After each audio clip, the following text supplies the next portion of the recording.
بہت سے لوگوں کے دلوں میں شاید یہ سادہ سا سوال آتا ہو کہ مردوں کی قمیض کے بٹن دائیں جانب اور خواتین کی قمیض کے بائیں جانب ہونے کی وجہ کیا ہے۔ اس سلسلے میں 5 نکات بیان کیے گئے ہیں۔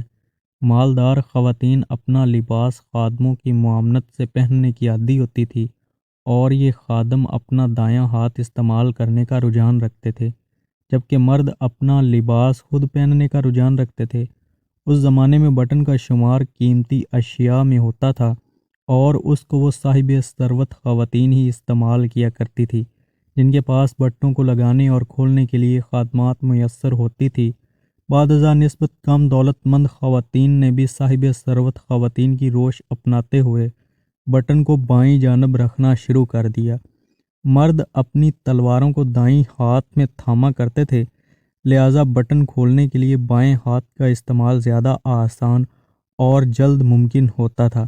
دوسری جانب خواتین میں اپنے شیر خوار بچوں کو بائیں ہاتھ میں تھامنے کا رجحان تھا، اس لیے بٹن کا بائیں جانب ہونا ان کے لیے دائیں ہاتھ سے بٹن کو کھولنے میں آسانی کا باعث ہوتا تھا۔ خواتین کو گھوڑوں پر ایک جانب ٹانگیں لٹکا کر سواری کی عادت ہوتی تھی، لہٰذا بٹنوں کو بائیں جانب لگانے سے اس پوزیشن میں ان کی قمیضوں میں ہوا کم داخل ہوتی تھی۔ دوسری جانب مرد گھوڑوں پر پنڈلیاں پہلا کر بیٹھا کرتے تھے، اس پوزیشن میں وہ اپنے دائیں ہاتھ سے تلوار کے استعمال کے ذریعے سامنے سے آنے والے سوار سے آسانی کے ساتھ لڑ لیتے تھے۔ نپولین بوناپارٹ کی تصویر سے عام طور پر ظاہر ہوتا ہے کہ اس کا دایاں ہاتھ اس کے کوٹ کے اندر مڑا ہوتا تھا۔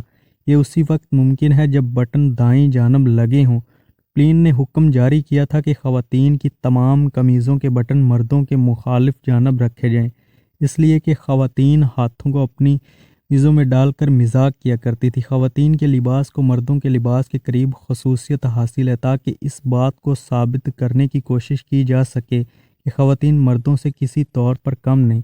تاہم اس کے ساتھ ساتھ بعض ایسے اجزاء بھی شامل ہیں جن سے ظاہر ہوتا ہے کہ در حقیقت خواتین مردوں سے مختلف واقع ہوئی ہیں۔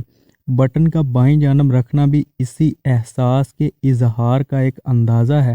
وسیع پیمانے پر کپڑوں کی تیاری کا دور شروع ہونے تک کوئی یکساں معیار نہیں تھے۔ اس موقع پر کپڑے تیار کرنے والوں نے خیال کیا کہ یہ ہر انسانی نوع کے لیے مختلف لباس تیار کرنے کے لیے ایک اچھی حکمت عملی ہے۔